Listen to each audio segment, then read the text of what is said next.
Buenas tardes. Buenas tardes, jóvenes, buenas tardes. Buenas tardes. Una energía impresionante.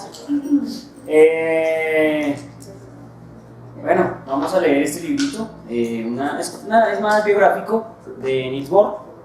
Unas referencias biográficas de Niels Bohr que sacó el Fondo de Cultura Económica de México, de la colección Ciencia para Todos. ¿Listo? Entonces, bueno, ahí ya después cuadramos lo demás. ¿Listo? Pero pues ahí está el librito para que lo revise. Por lo pronto, ¿vale? El ensayo de ese libro. Dejémoslo para de hoy en 15, está bien. ¿Listo? De hoy en 15. Para que revisen con cuidado y no me salgan con historias. Véanlo relajadamente.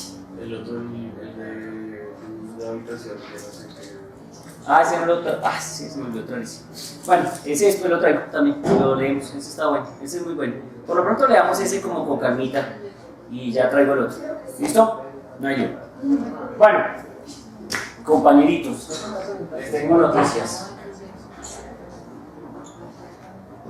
Quiero hablar primero del experimento de Davison-Gemer, pues ustedes saben que por ahí anda rondando, ¿cierto?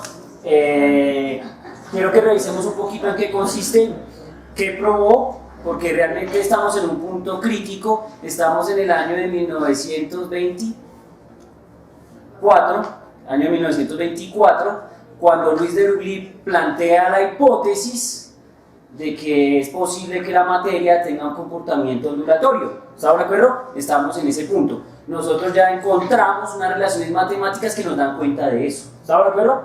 De hecho, encontramos que la longitud de onda de Broglie está definida como h sobre ¿qué? Sobre p. ¿Estamos de acuerdo? Donde p es el momentum lineal de ¿qué? De la partícula. ¿Sí estamos? Ese es el punto. Pero obviamente esto tiene implicaciones muy fuertes en la física, o sea, muy fuertes. Yo creo que ustedes no perciben qué tan fuertes porque no sé, pero no, son muy fuertes, son exageradamente fuertes, son exuberantes. De hecho, esta es la hipótesis que de alguna otra manera genera el efecto de la incertidumbre de Heisenberg, ¿sí? O sea, asumir estas cosas es las que hace que en algún momento, como consecuencia, aparezca ese principio de incertidumbre. ¿Me vamos a entender? Y eso es una cosa impresionante, ¿sí? Recuerden que este tipo nos vendió un concepto que es el concepto de paquete de onda. Uno no puede hablar de estas cosas si no habla de paquetes de onda. Y pues nosotros ya habíamos pintado un paquete de onda, no era el mejor paquete de onda, pero era un paquete de onda, ¿cierto? Donde tenemos una envolvente, ¿cierto? Y tenemos unas ondas empaquetadas ahí, ¿cierto? De alguna manera. Pues no sé, digamos algo así, ¿cierto? Entonces, ese sería nuestro paquete de onda.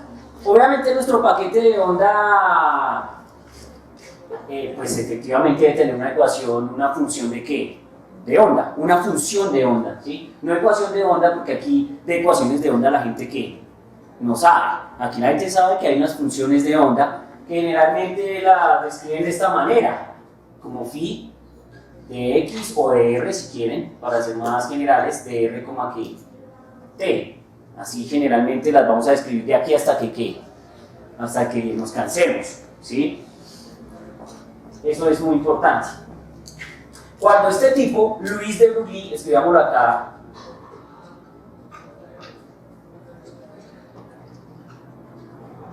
¿cierto? O de Broglie, que también le dice uno. Cuando Louis de Broglie plantea esa idea, ¿en el año de qué? ¿Qué año dije? 1924. Cuando el hombre plantea esa idea, más o menos pasa un año, 2 años, de hecho pasa un año, en el año de 1925 aparecen 2 personajes que son el señor Davison y el señor King. Creo que es cuando le dice, pero no estoy seguro. Y Germer, me corrigen, la S. ¿Listo? Davison y Germer, ¿sí? Estos 2 personajes hacen un experimento que da cuenta de la hipótesis de Broglie. Pero ustedes tienen que tener presente que, como en general pasa, fueron campeones de la suerte. Es decir, los tipos no están probando eso, de hecho a ellos no les interesaba, ellos estaban haciendo un experimento que iba en torno a otras cosas y no precisamente a qué, a las ideas de Broglie, ni que cuántico, ni que nada. ¿Sí estamos? Pero tuvieron suerte por un accidente que tuvieron en el experimento, no sé si leyeron algo al respecto, ¿sí? Que a los tipos se les oxidó el material que estaban trabajando, ¿sí? Y entonces resulta que los tipos lo quisieron pues de alguna manera limpiar y para eso también lo tuvieron que calentar. Lo que pues ellos no sabían es que de alguna manera el efecto de calentarlo cambió la estructura interna del material. Y entonces el material quedó convertido como una especie de cristal, ¿sí? Y entonces al convertirse en una red cristalina, no sé si ustedes ya han estudiado eso, yo creo que sí, ¿cierto? Que son como, que a veces le enseñan a uno las famosas redes cristalinas, ¿cierto? Entonces la red cristalina está definida por el ordenamiento de los átomos dentro de la estructura, como tal, del sólido. Entonces resulta que a estos tipos se les ordenó el sólido y ellos estaban haciendo un experimento que era con rayos X, si mal no estoy, y encontraron cosas que no habían pasado previamente en su experimento original. Y encontraron que cada vez que hacían incidir, digamos, estos rayos sobre el material, y tengo aquí así, ¿cierto? Cuando hacían incidir este rayo o ese haz, ¿cierto? Sobre el material, en este caso sobre esta red cristalina, entonces inmediatamente se presentaba un patrón de ¿qué? De interferencia, ¿cierto? O lo que llaman refracción. ¿Sí estamos? Eso es interesante porque en primera instancia se sabe que eso solo le ocurre a las ¿qué? A las ondas, ¿sí estamos? Pero ellos saben que lo que están, digamos, con lo que están bombardeando el material no son ondas, sino son ¿qué? Partículas, ¿sí estamos? Entonces obviamente me dicen, pero qué raro que precisamente nosotros estemos bombardeando este cristal con partículas y se esté generando un patrón de interferencia como si fueran ondas, ¿sí? Entonces obviamente eso es una sorpresa, pero eso da cuenta de la primera idea de la hipótesis de Broglie, que es un comportamiento completamente ¿qué? Ondulatorio, ¿me hago entender? Entonces ese es el primer detalle, ¿sí? Entonces los tipos deciden, después de como encontrar eso y estar enterados, ¿estamos de acuerdo que es gente que está enterada? ¿Aló? Sí, porque si a uno le pasa, de pronto no ni le interesa el experimento, entonces uno sigue, como, ay sí, no sé, y uno sigue en su experimento original. Tienen que estar enterados o tienen que haberle contado a alguien que sí que sí sabía, ¿no? Que es como por ejemplo eso de ¿cómo se llama ese evento? De la radiación cósmica de fondo, que los tipos estaban montando unas antenas de radio y se encontraron el ruido de fondo del universo, Penzias y Wilson, ¿sí o no? Pero esa gente no estaba buscando, o sea, a la gente ni le importaba eso. Toma tu premio Nobel de Física. Ya, ¿sí? Entonces a estos tipos les pasó, no estoy diciendo que lo mismo, algo similar, que están en otra cosa y resultan encontrando eso, algo que no está uno buscando. Así que estén muy atentos. Uno nunca se imagina en qué experimentos se van a encontrar algo que nadie está buscando y que significa algo nuevo o que está asociado a algo que alguien dijo y nadie había visto. Entonces, bien, pero los tipos se ponen serios y dicen, bueno, tenemos que hacer un montaje experimental que nos dé cuenta de lo que plantea Luis de Broglie. Entonces, si ustedes fueron juiciosos y revisaron nuestro guía, se van a dar cuenta que el hombre nos habla de un sistema, ¿cierto? En donde aquí hay una diferencia de potencial, ¿cierto? Voltaje, aquí hay una lamparita, ¿cierto? Entonces, esa lámpara, digamos, eso generalmente es térmicamente, ¿no? Se aumenta la temperatura, se liberan ciertos electrones acá, entran al sistema y son acelerados, ¿cierto? Se acelera ese sistema de electrones y entonces se genera un rayo o un haz de electrones. Ese haz de electrones incide sobre nuestro ¿qué? Sobre nuestro material, que en este caso, como dijimos, es una red cristalina que estos tipos configuraron. Entonces aquí lo interesante es lo siguiente, este haz incide sobre el material, ¿sí? Y sale de alguna manera, obviamente yo creo que ustedes estudiaron algo del fenómeno de refracción, ¿cierto? Para deducir la ley de Bragg y todo eso lo hicieron por allá en Moderna 1. ¿No? Bueno, el caso es que parte del rayo sale ¿qué? reflejado, ¿cierto? Después de la interacción con el material, y entonces nosotros estamos midiendo cosas que podemos medir, por ejemplo, en este caso, este ángulo, el ángulo de incidencia respecto al ángulo del rayo que salió reflejado, ¿sí? Este rayo nosotros lo tomamos y lo ponemos también en un condensador, ¿sí? Pero pues para hacerle un frenado a los que a los electrones que salen después de la colisión, ¿sí? ¿Cuál es nuestro objetivo? Digamos, aquí tenemos un potencial que acelera el sistema, aquí las partículas colisionan, hay unas que colisionan elásticamente, hay otras que colisionan prácticamente inelásticamente o pierden toda su energía en el juego, y nosotros estamos interesados en las más energéticas que salen después de la colisión, y aquí les hacemos un frenado. ¿Qué ponemos? Un potencial que sea casi el mismo que este. ¿Sí estamos? No el mismo, porque entonces, ¿qué? No podemos medir nada. Necesitamos que hayan algunos guaches que lleguen aquí, porque aquí nosotros vamos a medir la corriente, vamos a medir una corriente de electrones, un amperaje, y ese amperaje nos va a dar cuenta de qué, de los electrones que llegaron hasta acá. ¿Estamos de acuerdo?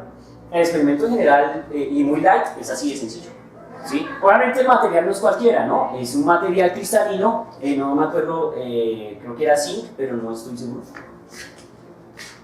Sí, no estoy de zinc, puede ser que esté equivocado. El caso es que aprovechando las propiedades cristalinas del material, estos tipos determinan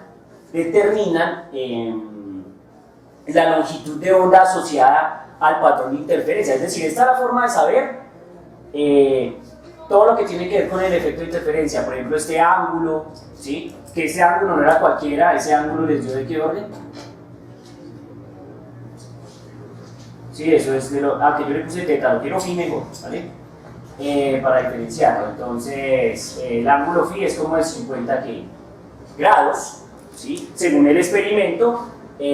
Potencial, no me acuerdo, revisémoslo bien con cuidado, no sea que diga mentiras y hasta ya no quiero. El potencial, el potencial de esta nota.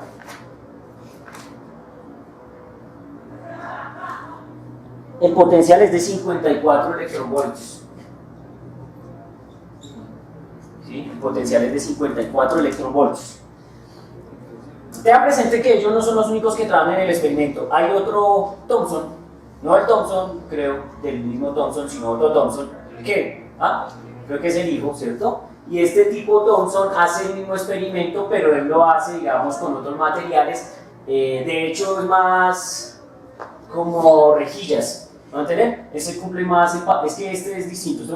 Toman esto y lo reflejan acá, pero este tipo sí hace el efecto de... Esto es un rebote, ¿cierto? No me gusta. O sea, es decir, los rayos atraviesan el material, porque este material se comporta como una rejilla de difracción, ¿cierto? Por las propiedades que tiene, y entonces después allá se generan los diferentes rayitos que van generando, digamos, los diferentes patrones de interferencia. ¿Sí estamos? En una pantalla. Pero bueno, el caso es que estos tipos hacen el experimento y acá, en este experimento en particular, se encuentra el ángulo phi, que es el ángulo reflejado, y pues de alguna manera ellos ya conocen la ley de ¿qué? La ley de Bragg, ¿sí? Porque aquí toca usar la ley de Bragg. La ley de Bragg, ¿sí? Entonces, ¿qué habla de la relación que existe entre la geometría de la reflexión acá y las geometrías de los eventos que ocurren acá? E incluso habla de una cosa que se llama la distancia interplanar, que es la distancia que hay entre planos y planos de la estructura cristalina, ¿sí? Y entonces, con física, porque es haciéndole física, los tipos calculan primero desde la parte experimental la longitud de onda, utilizando el juego de los patrones de interferencia, y entonces dicen, miren, nosotros sabemos que n lambda, eso ya lo discutimos en algún problema, seguramente, es igual a 2D seno de ¿qué? De teta, ¿sí? Pero resulta que este ángulo no es teta, este ángulo es ¿qué? Phi, ¿sí? ¿Aló? Este es el ángulo ¿qué? Phi. El ángulo phi es el ángulo con el que se refleja, y el ángulo teta es el ángulo que tiene el rayo incidente con el plano o la estructura interplanar. ¿Se va a entender? Con el plano con el cual está rebotando. ¿Sí? Entonces son dos ángulos distintos. Entonces, ¿cómo se averigua teta? Teta tiene una relación, o entre estos ángulos hay una relación, y es que phi más 2 teta debe ser igual a ¿qué? Creo que es a pi. No estoy. ¿Listo? Entonces, bueno, sí, pero pi, pero pongámoslo en grados, ¿cierto? O sea, 180 ¿qué? Grados, ¿sí? No es radianes, sino en grados. Entonces resulta que nosotros tenemos medido el ángulo que phi, que en este caso vale 50 grados, y tengo que averiguar el ángulo teta para insertarlo ¿dónde? En la ley de Bragg. Obviamente los chicos ya conocen la distancia que interplanar, es decir, conocen el cristal que ellos mismos crearon, por accidente, pero ellos mismos lo crearon, entonces ya saben cómo determinar eso. ¿Sí estamos? Entonces, vamos a circunstancias, pues vamos a averiguar cuánto vale teta, ¿cierto? Vamos a hacer que phi es 50 grados, vamos a decir que es más 2 teta igual a 180 grados, y entonces despejamos teta, ¿cierto? Entonces nos queda 180 grados menos 50 grados, y teta será igual a esa diferencia, ¿cuántos queda? 130 grados sobre 2, y eso nos dará 65 grados. ¿Estamos de acuerdo? Entonces, con esos 65 grados, lo inserto dentro de esta estructura, voy a asumir que es el primer, digamos, de primer orden, porque hay N1, N2, N3, N4, eso va generando los diferentes niveles que aparecen acá. ¿Estamos de acuerdo? Pero pues, por simplicidad vamos a usar N igual a ¿qué? A 1. Entonces decimos, como N es igual a 1, entonces nos queda que lambda va a ser igual a 2 por la distancia interplanar. Es así, por supuesto, me toca mirar porque ese es un valor fijo del material. Es del orden de 1.65 Armstrong.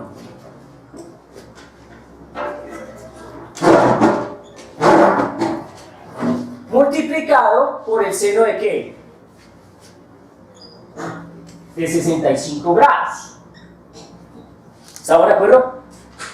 Y con esa relación, entonces ellos determinan la longitud de onda. ¿Listo? ¿Cuánto da esa cuenta? Rápidamente ahí la pueden hacer. ¿Listo? Para que me digan de qué orden es la longitud de onda. Así es, yo dije zinc y vea que aquí lo tengo escrito, no es zinc, es níquel. Es que este profesor sí se habla. Níquel. ¿Listo? Por si acaso. Muy bien, eso es importante, es un datazo. Bien, a estos tipos les da que esa longitud de onda es del orden de 1, ¿cuánto dio ahí la cuenta? 2.99. Espera a ver si yo me equivoqué. Sí, es que yo creo que me equivoqué con la constante del material. Ahora la miro porque no quiero equivocarme. ¿Dónde está? Sí, disculpen, es que la constante del material es 0,91. 0,91, ¿sí? Entonces, es que lo que necesité fue la respuesta. Esto cosas del material. Entonces, miren, mi hermano, esa respuesta es 1,65 Armstrong. Por eso cuando me hice la respuesta dije, oh por Dios, algo está pasando. ¿Listo? Esta longitud de onda obedece a la parte de la refracción y a la ley de Bragg, ¿sí? Pero obviamente hay que determinar eso de otra manera. Es decir, usando ¿qué? La física. ¿Se entiende? Usando la física. ¿Cuál física? Pues esta física. O sea, ya calcular lambda, pero utilizando los criterios de Luis de ¿qué? De Broglie. Y probar que la longitud de onda que surge a partir de la ley de Bragg es igual a la longitud de onda planteada por la hipótesis de Broglie. Y si logramos eso, entonces, ¿qué? ¿Qué podemos concluir? Maldita sea, ¿qué podemos concluir? Sí, solo sí, el experimento da cuenta de lo que Luis de Broglie dijo. ¿Ah? Que tiene muy buena pinta. No podría decir que 100%, pero tiene buena pinta, es decir, eso está comportándose como el hombre lo predice. Tengan presente que es una hipótesis. Por eso es que, amigos, pregúntense tonterías, por favor. ¿Si estamos o no? Porque el hombre no está tratando de cumplir teorías ni hacerle teorías a nadie, teorías ya existentes. El hombre se pregunta tonterías, ¿sí o no? Y con una pregunta sencilla de niño, inocente, ¡prum! Tómalo. Después da cuenta de todo este rollo. Entonces, pregunto, ¿hasta ahí estamos? ¿Cómo se calcula a partir de esto? Pues básicamente se dice que lambda va a ser igual a la constante, ¿cierto? Sobre P. ¿Pero cuánto vale P? Pues recuerden que uno tiene una relación entre P y la energía de alguna manera que puede ser esta, ¿cierto? Y eso va a ser igual a la que a la energía, ¿sí? Y la energía está asociada ¿al qué? Al potencial, ¿no? Entonces, bueno, aquí podemos despejar P, entonces nos va a quedar raíz de 2m que ¿sí lo ven? Y de todas maneras, esa energía nosotros ya la conocemos y eso nos da, es lo que yo les digo a ustedes, que da el orden de 54 electronvoltios. ¿Está de acuerdo? Esta energía. Entonces, como mantengo la energía de 54 electronvoltios, tengo el 2, tengo la masa de la partícula, que ¿quién es? La partícula es un electrón y tengo la constante de Planck, entonces calculo la que la longitud de onda. Y entonces a estos tipos por el lado de Broglie les digo que la longitud de onda era del orden de 1,67 Armstrong. Entonces uno dice, bueno, pues el modelo teórico que plantea este tipo, Luis de Broglie, nos da 1,67 y nuestro experimento da 1,65 Armstrong. Luego quiere decir que efectivamente este modelo está dando cuenta del efecto experimental, porque pues es una precisión considerablemente alta, no estamos hablando de Armstrong, ¿sí? O sea que eso no es despreciable, es muy certero, ¿sí o no? Ush, les falta el ush, eso sí es muy impresionante, mi hermano, un experimentazo. Lamentablemente ese experimento creo que no está acá, entonces no tenemos la posibilidad de jugar a la ley de Bragg y a nuestro experimento de Davison-Germer. ¿Sí estamos? Pero es vital que en la física siempre uno plantee una hipótesis y luego haya unos experimentos que comprueben y den luz sobre esa hipótesis. ¿Sí estamos? O que haya un evento experimental que nadie pueda explicar y usted genere un modelo teórico que dé cuenta del qué, del experimento. Para cualquier caso, la ciencia funciona en las dos direcciones. ¿Estamos de acuerdo? Ese aparato de rayos X no funcionaría para hacer el.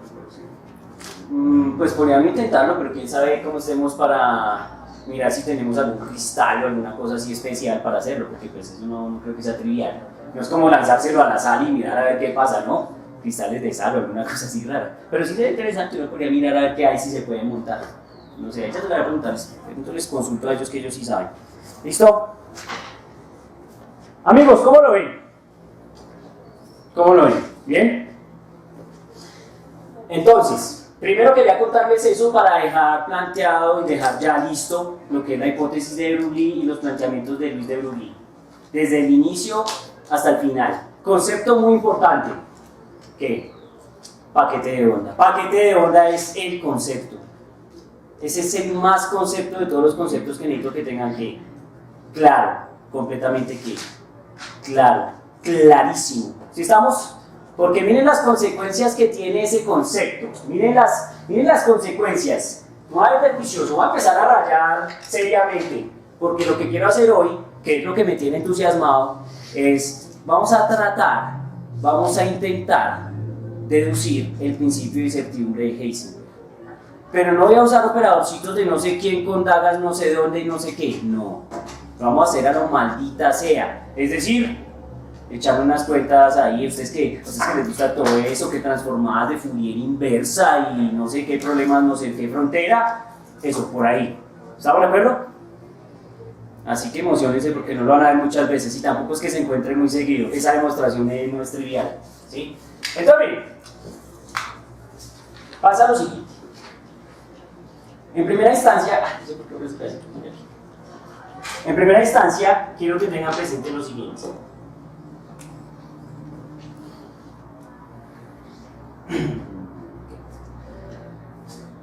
Quiero que tenganlo presente. Esto, miren.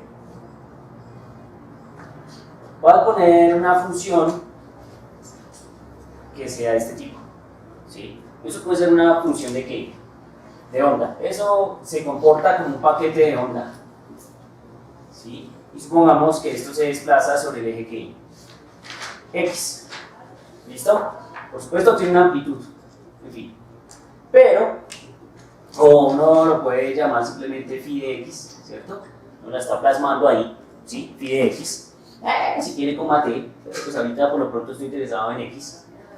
Y entonces estamos de acuerdo que para este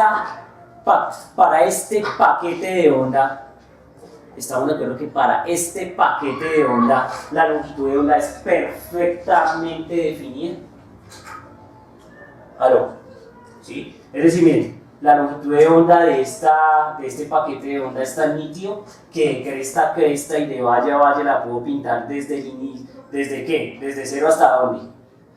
Hasta infinito. O sea, me puedo ir hasta el infinito incluso que pintando todos esos lambda, ¿sí? Y entonces eso es interesante porque ese paquete de onda que está asociado seguramente a una partícula, ¿sí?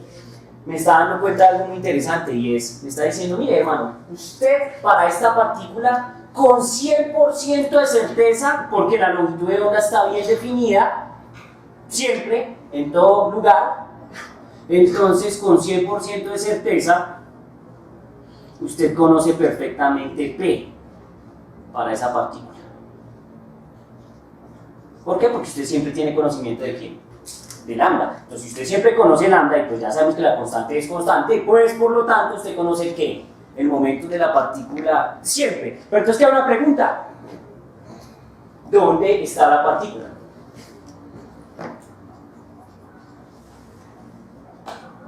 ¿Aquí? ¿Aquí? ¿Aquí? ¿Dónde? Baila, ¿sí o no? Es que el problema es que yo sí estoy seguro qué momentum tiene, pero ¿dónde está? Como no está comportándose como el paquete que yo tenía pintado, que me tiene más o menos localizada la partícula, entonces no sé dónde diablos está la partícula. Y entonces Heisenberg se da cuenta de que uno de los principales problemas que hay que resolver es, ¿cómo así? Es decir, esta hipótesis nos lleva a concluir que el momentum está muy bien definido acá, pero que no sabemos dónde está la partícula.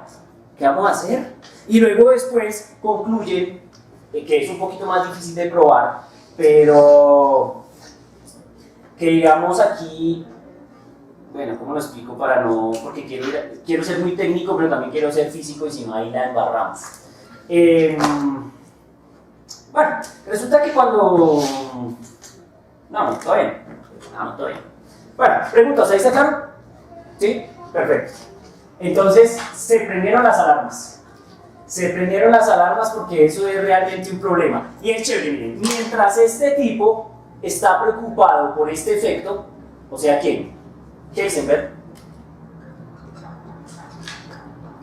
Mientras Heisenberg está preocupado por este efecto, en otro lugar del planeta hay otra gente que está preocupada por otra cosa sobre la misma hipótesis.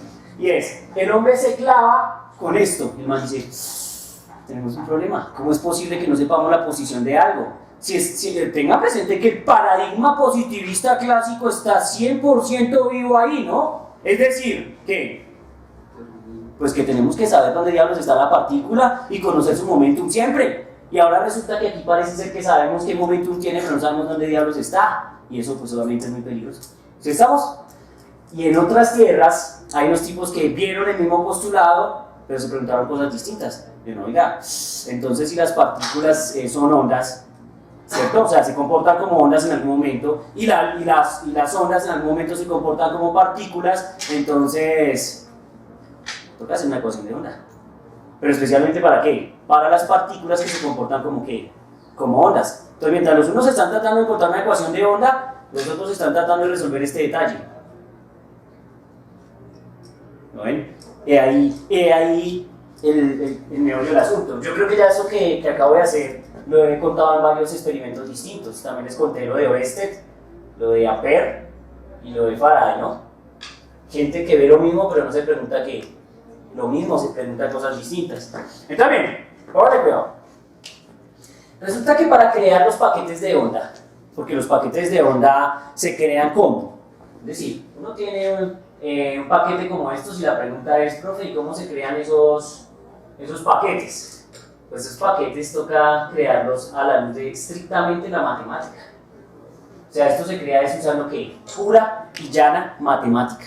¿Sí? ¿Por qué? Porque a algún fulano, alias Fourier, ¿cierto? Se le ocurrió una idea muy grosera.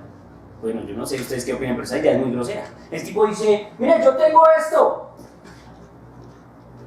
¡Chan! Bueno, no se ve, ¿cierto? Queremos más. ¡Chan! ¿Sí o no? Y entonces el tipo se hace una pregunta que es severa. Bueno, no sé por qué no sorprende. Severa pregunta. El man dice, oiga, ¿cómo es posible, o será que sí es posible, encontrar esta onda tan loca usando ondas de las que yo sí sé manejar y que son lindas, como senos y qué?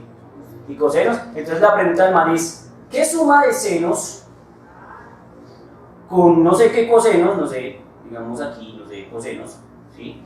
¿Qué sumas de ondas de senos y cosenos me pueden dar cuenta de semejante barbaridad? ¿Cierto? Y partiendo de eso, entonces el hombre desarrolla, ¿cierto? Todo lo que tiene que ver con la transformada de Fourier y todas esas cuestiones, y la serie de Fourier y todo el cuento. ¿Sí? Hay libros que solo se llaman Análisis de Fourier. ¿Cuánto quieren leer? 300 páginas de solo análisis de Fourier. ¿Sí me entienden? Entonces, como nosotros queremos construir estos paquetes de onda, los paquetes de onda no se pueden construir con una sola función de onda sencilla, o sea, seno o coseno, sino toca que hacer sumas e ir generando estas formas. ¿Estamos de acuerdo? Para que se genere la onda, digamos, interna y la envolvente. ¿Estamos claros? Entonces, eso es lo que hace Heisenberg para plantear la segunda versión de la incertidumbre, porque esta es fácil de ver. ¿Estamos de acuerdo? Pero la otra versión de la incertidumbre no es tan fácil de ver porque hay que entender cómo se hace la transformada de Fourier. ¿Sí?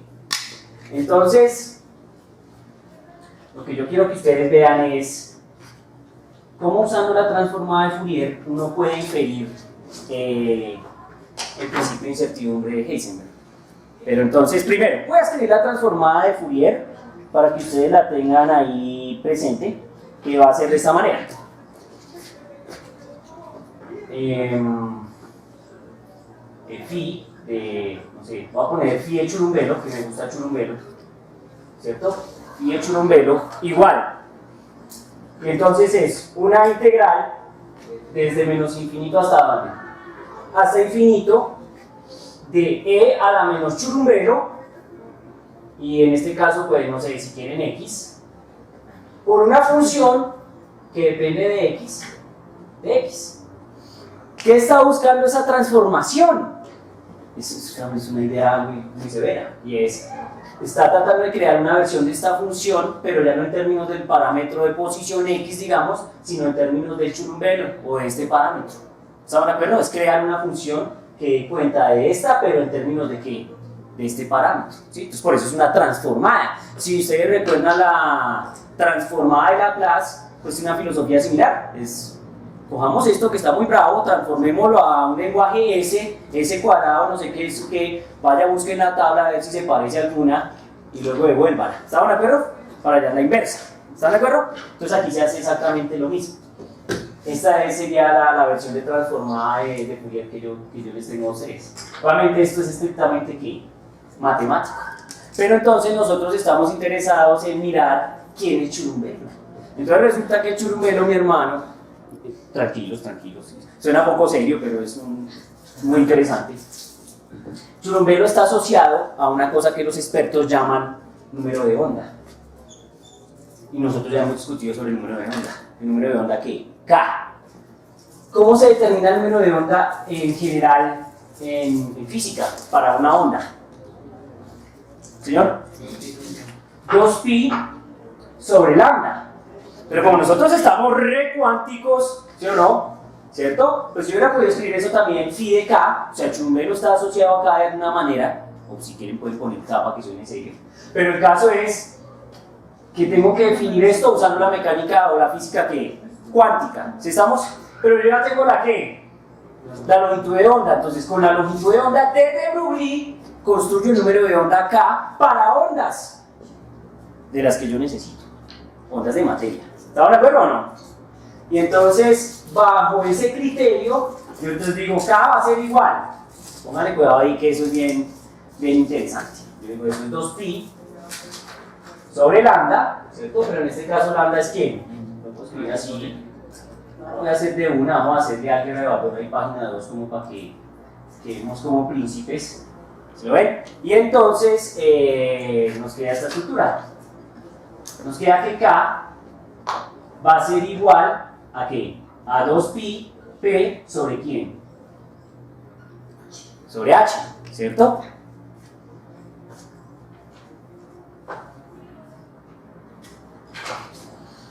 Y eso está asociado al famoso H que H barra, que H barra es H sobre 2pi, que aquí está escrito tal cual, de hecho ahí se ve el proceso, o sea, uno puede hacer una triquiñuela y también poner el 2pi allá abajo y eso es H sobre 2pi, ¿sale? Pero no.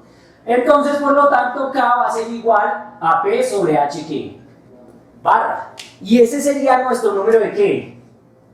Nuestro número de onda K. Recuerden, el objetivo es phi de... Voy a cambiarlo por K porque ya los vi muy seguidos. Entonces ya me puse C. Uy, por la lista.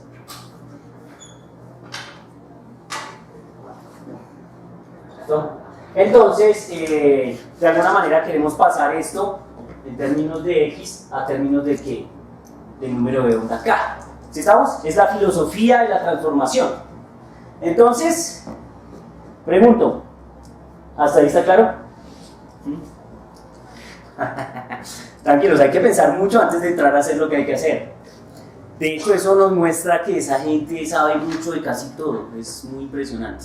Hoy estoy mirando el artículo de Heisenberg, si no hay un problema. Está en alemán, bravo, bravo, ¿cierto? Entonces, pero las ecuaciones más o menos son claras, son dicientes. Y hay algo muy interesante. El tipo empieza, porque todo esto es con planteamientos estadísticos. Por eso es que no es raro que después Max Born o por allá esos tipos que sí saben resulten hablando de probabilidad, porque uno diría, pero ¿en qué momento aparece la probabilidad si es que este man, en este caso Luis de Broglie, que está hablando muy de la física, pues aquí hay mucha física, pero no hay probabilidad ni nada de eso. Entonces, como diablos es que yo hablo de unas ondas, yo me inventé unas ondas, son ondas de materia, y no salen los guaches hablando de ondas de probabilidad. ¿Se van a entender? Pero resulta que para construir estos modelos, los tipos usan probabilidad, usan estadística. ¿Sí estamos? Entonces, para eso los tipos hacen lo siguiente. Van a construir una función de onda. Vamos a asumir una función de onda. ¿Sí? O sea, vamos a decir, nuestra función de onda tiene la siguiente que pinta. Y la vamos a insertar ahí. ¿En dónde? En la transformada. ¿Sí estamos? Y miren lo que va a pasar. Entonces, no es cualquier función de onda. ¿Por qué? Porque necesitamos que tenga en cuenta esto de aquí. ¿Qué es eso? Pero al cuadrado. O sea, la varianza. Entonces, tiene que tener en cuenta la varianza. ¿Sí? ¿Qué expresión matemática tiene en cuenta la varianza? ¿Qué campana tiene en cuenta la media aritmética? ¿Cierto? ¿Qué expresión conocen ustedes que tenga asociada la media aritmética y la varianza en una ecuación así de las más monstruosas del universo? ¿Ah? Una gaussiana. Entonces, Heisenberg empieza de alguna manera o plantea la posibilidad de una función de onda gaussiana. ¿Estamos? Una función de onda gaussiana. ¿Cómo es la ecuación de la gaussiana? ¿Quién se acuerda? Pero los elementos, ¿no? Yo me acuerdo de esto, pero no me acuerdo de la constante, aunque creo que es 1 sobre raíz de 4pi. Sí. 1 sobre raíz de 4pi por e a la menos x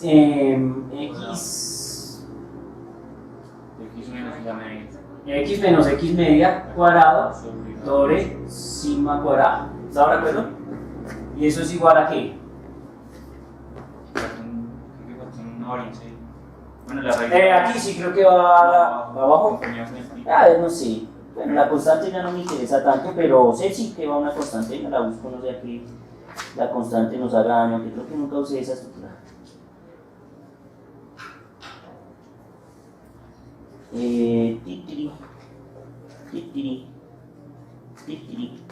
Creo que es 1 sobre 2 pi, pero podríamos estar equivocados. No sé. Bueno, no importa, es una constante. Ahorita no me gasto con eso, ¿vale? Quiero ir a otra cosa. Entonces, digamos de esta manera, como función, se distribuye la que, la probabilidad. ¿Estamos de acuerdo o no? O sea, pero cuando uno hace la que, cuando uno hace la integral, ¿no? Esta es una función de densidad. Creo que cuando uno la integra en términos de x, entonces uno encuentra la que, la probabilidad para diferentes intervalos. Pero ustedes saben que esa integral no tiene que solución analítica sencilla. ¿Estamos de acuerdo? Sí, no tiene solución analítica. Toca que con un método aproximarse a la que, a la solución. Aunque la gente conoce la de e a la menos x cuadrado, ¿no? O e a la x cuadrado, ¿eso cuánto da? ¿No es 1 da pi? ¿Raíz de pi? Eso da raíz de pi. ¿Listo? Pero entonces, ¿qué me interesa a mí? Voy a construir una función de onda phi de x que sea similar a ¿qué? A esta estructura. ¿Sí estamos? Como onda, como paquete de onda. Y entonces miren lo que pasa. Miren lo que pasa aquí. Entonces, primero, voy a decir que mi función de onda es esta. La escribo bien porque si no la daño. Y es. ¿Dónde la escribí aquí? Phi de x igual a e a la menos x cuadrado. ¿Sí? Todo sobre 2. Esta tiene un 2, efectivamente, esta tiene un 2 ahí. Sí, esta tiene un 2. Sobre 2 delta de qué? De x cuadrado. O sea, teniendo en cuenta la que, la desviación de la posición. ¿Sí estamos? Así, me olvidé. Esto debe tener unas constantes, pero más gastar por las constantes. O sea, siendo muy formal, siendo muy riguroso, eso debería tener unas constantes acá. ¿Sí estamos? Pero pues, no pasa nada. Entonces, si un phi sub 0 o alguna cuestión para que sea dimensionalmente correcto. ¿Sí estamos? Pero el juego está ¿dónde? Aquí. El juego está aquí. Entonces, miren qué interesante. Tengo la función de onda y tengo esta estructura. Pero esta estructura, para nuestro caso, nuestra K, ¿quién es? P sobre quién? Sobre H barra. Entonces miren cómo nos queda esta estructura. Nos queda phi de K va a ser igual a la integral desde menos infinito hasta infinito de E a la menos K. ¿Quién es K? P sobre quién? Sobre H barra. ¿Están de acuerdo? Multiplicado por X. ¿Listo? Y la función, que en este caso sería E a la menos X cuadrado sobre 2 delta de X cuadrado. ¿Listo? Ah, que me faltó algo, ¿sí? Que ustedes me dejan viajar solos. Esto es un detalle, esto es un número complejo. Y aquí también va un número complejo. Esto es la transformada. ¿Listo? Número complejo, ¿sí? Numerito complejo. Claro, que lo convierta en algunas estructuras armónicas. Va por ahí. ¿Listo? Todo en términos de quién? X. ¿Estamos de acuerdo? Entonces, bien. Ya como tengo esta estructura, pues ya lo único que tengo que proceder es a qué? A resolver, a hacer mis qué? Mis integrales. Pero pues esa integral no es trivial. Es decir, aquí tengo que intentar hacer algo. Aquí tengo que intentar hacer un qué? Una especie de movimiento, hacer algo algebraico, hacer alguna estructura. ¿Por qué? Porque resolver la integral, digamos, puede ser fácil porque es posible que la integral que nos quede nos dé simplemente un qué? Un número, ¿sí? Pero nos tiene que quedar una forma genérica para poder determinar quién diablos es quién. Phi de K. ¿Sí estamos? Entonces miren la mañaza que se hace uno ahí. Sí, pero no va a aparecer senos y cosenos. Esté tranquilo. Usted lo que va a hacer es lo siguiente. Va a decir esto es una integral desde menos infinito hasta infinito de E y pues hace su cuenta. Entonces dice menos IP, gracias. Es menos como factorizado acá, ¿cierto? Así. IPX HQ, H barra más X cuadrado sobre 2 delta de qué, de X cuadrado, todo qué, de X, ¿sí estamos? Y hasta ahí pues, mañazas. Hay una identidad que pues ahí sí me gustaría que de pronto si quieren en unos minuticos la probemos, porque no es trivial, es la siguiente. No, sin logaritmos. No, sin logaritmos.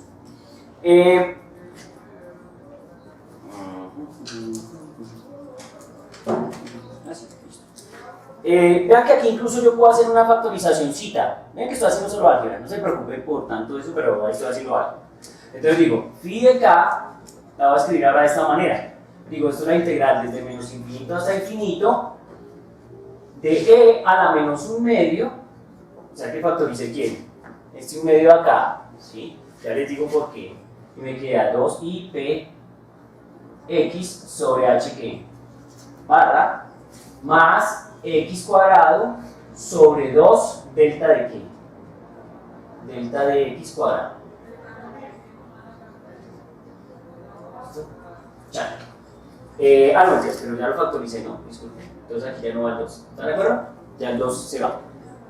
¿Listo? Resulta que hay una identidad matemática que me permite descifrar esto. Entonces yo lo que quiero es que comprueben que la identidad matemática que vamos a escribir da ¿qué? Da esto. ¿Sí estamos? Miren. Yo puedo escribir eso de la siguiente manera. Esto, el exponente. Solo estoy pensando en el exponente. Entonces digo, miren hermano, x cuadrado sobre delta de x cuadrado más 2 px sobre h barra se puede escribir de la siguiente manera, como x sobre delta de x más p delta de x sobre h barra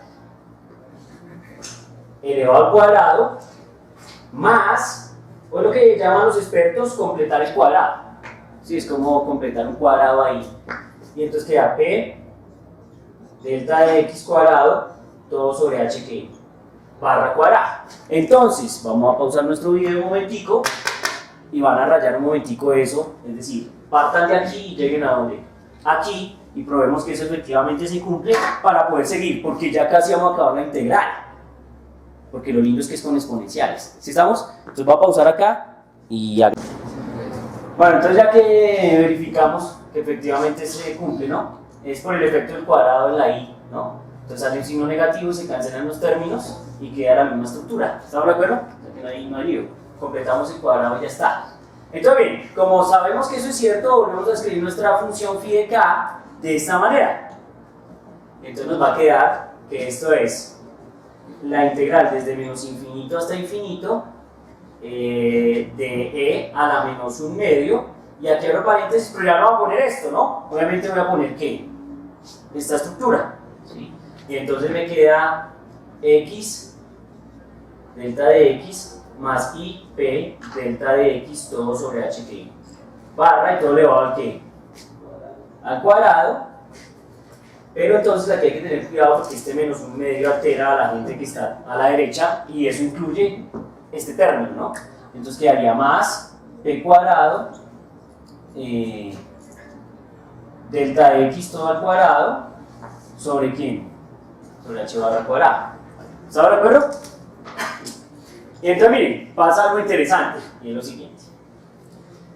Como aquí tenemos una suma, pues se convierte en producto y queda un término que es constante, y si se dan cuenta, a ver, bueno, esto es de x, ¿no? Queda un término constante allá arriba, y ese término no depende de ninguna manera de quién, de x. Aquí no puedo porque aquí quedó dependiendo de x, pero acá no. Entonces eso resultaría ser una constante y la puedo ¿qué? Sacar de la integral. ¿Están de acuerdo? Entonces me va a quedar phi de k igual a ese término que acabo de decir, que es e a la menos un medio de p cuadrado delta de x cuadrados, que lo puedo escribir así, todo sobre h barra cuadrado. Pongámoslo así. sobre 2h barra cuadrado. ¿Están de acuerdo? ¿Sí o no? Multiplicado por qué? Por la integral. Entonces, cuando les dije a ustedes que la integral no me va a importar. ¿Por qué? Porque esa integral, estamos de acuerdo que incluso podríamos jugar a hacer una especie de sustitución, ¿cierto? Y al decir que todo esto es, no sé, u, entonces pues quedaría u cuadrado.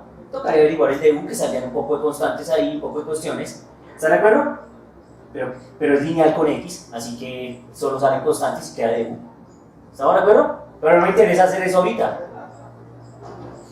¿Y qué haría una integral que de alguna manera,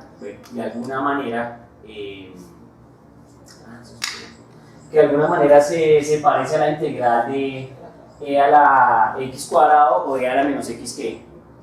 Cuadrado? Entonces, bueno, aquí lo dejo así, ¿chan?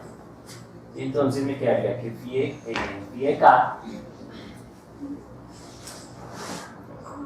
va a ser igual a e a la menos p cuadrado de x cuadrado sobre 2h barra cuadrado por una integral. Pero la integral no necesito saber cuánto da. ¿Por qué? Porque eso seguramente va a dar un ¿qué? Un número. ¿Estamos? Seguramente eso va a dar una ¿qué? Una constante, como posiblemente esa integral que discutíamos que da raíz de ¿qué? Raíz de pi. ¿Está de acuerdo? Entonces no más gastar resolviendo esa integral. Solo estoy interesado en ¿qué? En este término, ¿sí? Porque eso da un número, lo que sea. Y entonces, ¿qué estoy interesado yo en encontrar? Pues que si yo definí que la función de onda, en este caso phi de x, tiene ese comportamiento, pues lo que yo estaría esperando es que la función, dependiendo del momento, tuviera un comportamiento que similar. ¿Sí estamos?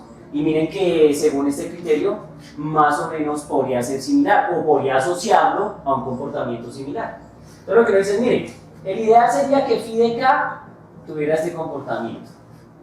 E a la menos, en este caso ya no sería x, porque no es x la variable, sino es quién. P, ¿cierto? Entonces yo digo que es menos p cuadrado. Perdón,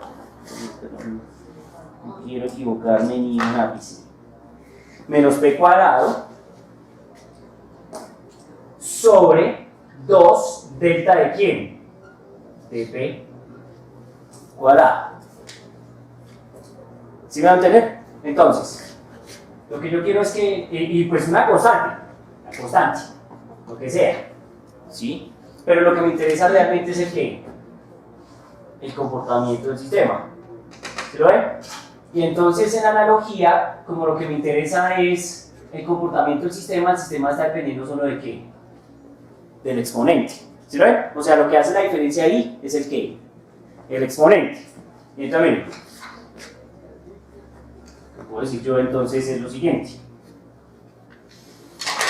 Puedo decir, bueno, siendo esto así, entonces como este exponente y este exponente deben ser iguales porque estoy pidiendo que se comporte de esta manera, ¿sí? Y para exigirle que se comporte de esa manera tengo que descifrar quién es quién en el juego. ¿Está de acuerdo? Entonces lo que yo digo es, entonces se debe cumplir que menos p cuadrado sobre 2 delta de p cuadrado debe ser igual a quién? A menos p cuadrado delta de x cuadrado todo sobre 2 ¿qué? H barra cuadrada. ¿Sí estamos?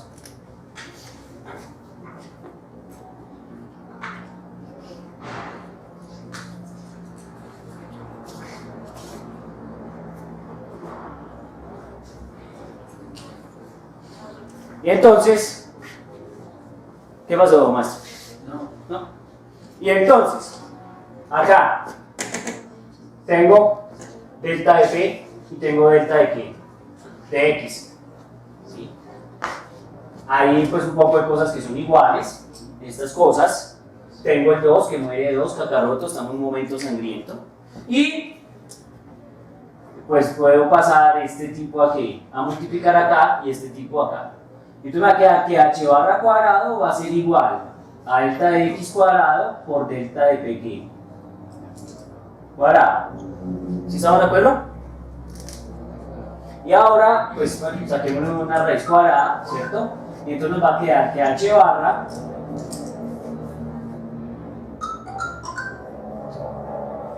es más importante, amigo, ya no me importa nada. Y entonces va a ser igual a delta de x, delta de qué? Delta de qué. ¿Sí lo vieron? Pero entonces eso le prueba a uno que uno tiene que saber uno tiene que tener claro algo de probabilidad, algo de estadística, ¿sí me entienden? Porque entonces obviamente uno tiene que tener presente que eso está asociado a unas medidas. Si estamos con una toma de qué? De datos, ¿sí? Entonces estas desviaciones pues se calculan con toma de datos o con algunos datos de medida. Si estamos, no es trivial, ¿sí? Es una cuestión de estadística. Aquí es donde empieza a aparecer ese componente de qué? De probabilidad, ese componente aleatorio. Claro, porque cuando uno tiene una onda, uno la tiene pintada, pero entonces cuando uno construye los paquetes de onda, que ahora sí lo puedo decir, resulta que cuando uno usa este tipo de técnicas para construir paquetes de onda, entonces resulta que dependiendo de cuántas ondas inserte en el sistema, porque pues uno puede meter tantas ondas como quiera para crear y aproximarse más a la función que quiere, entonces resulta que al principio, digamos que la onda puede verse así, no sé, líneas a la que nosotros queremos, pero cuando uno empieza a hacer, para hacer el paquete de onda, empieza a hacer unas expansiones en Fourier, entonces uno empieza a encontrar que se dan unos paquetes de onda de unas regiones que hacen como esto, ¿sí? Digamos en unos órdenes o en unos términos, ¿sí? Y entonces ahí hay un problema, digamos que más o menos podría ser esta la longitud de onda, ¿se va a entender? Pero entonces resulta que cada vez que uno le mete más términos, porque como uno quiere una onda localizada, entonces se va a empezar a estrechar el sistema y entonces ahora va a hacer esto. Se va a agrandar acá de pronto la onda, pero el otro término de la cresta va a estar ¿qué? Lejos, ¿sí me va a entender? Y entonces la longitud de onda empieza ¿qué? A hacerse muy grande, muy grande, muy grande, tan grande que ya no la podemos ¿qué? Definir, pero la partícula está por aquí. ¿Sí me va a entender? Pero eso se hace ¿cuándo? Cuando se hacen esos empaquetamientos. ¿Sí me va a entender? Es el efecto de los empaquetamientos. Entonces si le hago más, el paquete se va formando acá, pero hay unos residuales que se van ¿qué? Alejando. Y eso definiría la longitud de onda, pero como se expande tanto, pues no podemos definir la longitud de onda del sistema. Entonces indetermina. La posición está definida, pero la longitud de onda está perdida. Si la longitud de onda está perdida, pues, ¿cierto? Miren, jugándolo así para que sea crítico y dramático, si la longitud de onda está perdida, en momentos no sabemos nada, mi hermano. No hay información. ¿Sí lo ven cómo es? Entonces eso es algo que tienen que tener ¿qué? Presente. Obviamente esta es una demostración que siempre hay, porque, claro, yo les puedo decir que aquí acabé, pero aquí no se acaba. ¿Por qué? Porque estos delta o estas desviaciones no son las mismas desviaciones que ustedes ven aquí siempre. ¿Se acuerdan? Que siempre ven delta de x, delta p, y yo aquí puse fue delta de x, delta de p. No es lo mismo. ¿Por qué? Y es complicado, también me cuesta, no os preocupéis que a mí me cuesta, nada más que yo de cuántica no sé nada. Pero entonces miren, pasa algo interesante y es lo siguiente. Esto es desviaciones, pero son desviaciones respecto a la función de onda. ¿Se va a entender? Pero esto está asociado es como a las desviaciones de la probabilidad. ¿Se va a entender? Acuérdense que, pero, oye, acuérdense, no lo he dicho, pero pues más o menos espero que lo intuyan, si no, pues no hay lío, lo demostramos y tal vez después podamos volverle a dar sentido. Y es, no sé si ustedes recuerdan que la función de onda al cuadrado, según Max Born, es la que da sentido a la probabilidad, no la función en sí, sino la norma de la función, o sea, la función de onda elevada al cuadrado. Eso da sentido de probabilidad. Entonces, este delta de x y este delta de p está asociado a ese efecto, al efecto de la función de onda elevada al cuadrado. Aquí no. Aquí no. Entonces ahí una triquiñuela muy sencilla, no sé de dónde sale, no voy a ponerme a mentir, ese detalle no sé de dónde sale y lo estoy mirando pero no entendí, ahí ya me costó, y es, hay una relación entre delta de x y el delta que es esta. quieren, ataquen a su profesor de mecánica cuántica y que les diga qué está pasando ahí porque no tengo idea. ¿Les parece o no? Muy bien. Y delta de P, pues por consiguiente también tiene una relación que es similar, que es esta. ¿Listo? De tal suerte que bajo esas circunstancias, pues tiene que pasar lo que tiene que pasar, porque si no, entonces no quedamos como príncipes. Y es que H barra debe ser igual a raíz de 2 delta de X por raíz de 2 delta de ¿qué? De P. Y bueno, álgebra de Baldor, página 2, H barra sobre 2, o H barra medios, debe ser igual a delta de X, delta de ¿qué? Delta de P. Y ahí da la cuenta. Pero entonces hay un detalle. Toca estar muy atentos a ese detalle sutil, que no es menor, ¿sí? Pero ya es de entender mucho de densidad de probabilidad, distribución de probabilidad. ¿Sí estamos? Que pues ya eso es algo un poco más serio, aunque yo sé que ustedes vieron probabilidad, no sé hasta qué punto vieron probabilidad. ¿Qué vieron? ¿Si vieron distribución normal? ¿Si la guerrearon? ¿La chi cuadrada o la t estuden y todo eso, o solo normal? Es que para los físicos todo es normal, ¿sí o no? No les dé miedo. Para los físicos todo es normal. Tan normal es que suponemos que este universo es estadísticamente creado con una distribución normal de probabilidad con otros universos. Porque todo lo que hacen de la radiación cósmica de fondo está hecho con una distribución de probabilidad que es ¿qué? Normal. ¿Pesado, no? Pesado porque la distribución de probabilidad normal tiene un problema y es que uno asume que en general la media está en el centro, ¿cierto? Pero si el sistema no es un sistema central, sino es un sistema sesgado, pues yuca, la media no está en el centro, está desplazada. ¿Me van a entender? Porque las curvas están sesgadas. Sí, claro, porque están sesgadas. Bueno, amigos, yo solo quería echar cuentas. ¿Cómo lo vieron? Toca quedarse quietos, yo no voy a decir más, no voy a reflexionar, no voy a nada. Obviamente esto tiene unas implicaciones filosóficas, epistemológicas, históricas, científicas, físicas, muy groseras, muy groseras. Pero hoy no es el día. Creo que la próxima clase nos vamos a centrar en el principio de septiembre de Heisenberg, o sea, ya como a echarle algunas cuenticas, revisar algunos problemas donde uno puede aplicar, porque incluso usando el principio de septiembre de Heisenberg uno puede calcular mínimos, uno puede por ejemplo calcular o estimar el radio de Bohr, uno puede estimar el nivel mínimo de energía del sistema, bueno, y asociarlo al átomo de oro. ¿Sí me entienden? Pero por lo pronto quiero dejarlo ahí, no quiero hacerles más daño porque pues esta demostración es densa. ¿Listo? Si quieren por favor revisen un poquito de la transformada de Fourier. Les pido excusas que me faltó la I, ¿cierto? Yo cuando lo escribí me faltó escribir la I, pero bueno, ahí la corregimos, lo de la I, que es importante porque si no eso no es oscilante, ¿cierto? Recuerden que las soluciones oscilantes siempre tienen el número imaginario, ¿no? Por la propiedad, bueno, no sé cómo se llame, la de Euler, ¿no? La de la I teta. ¿Sí estamos? Listo amigos, sigan siendo felices, como lo soy yo con este asunto. Por ir en paz. Amén.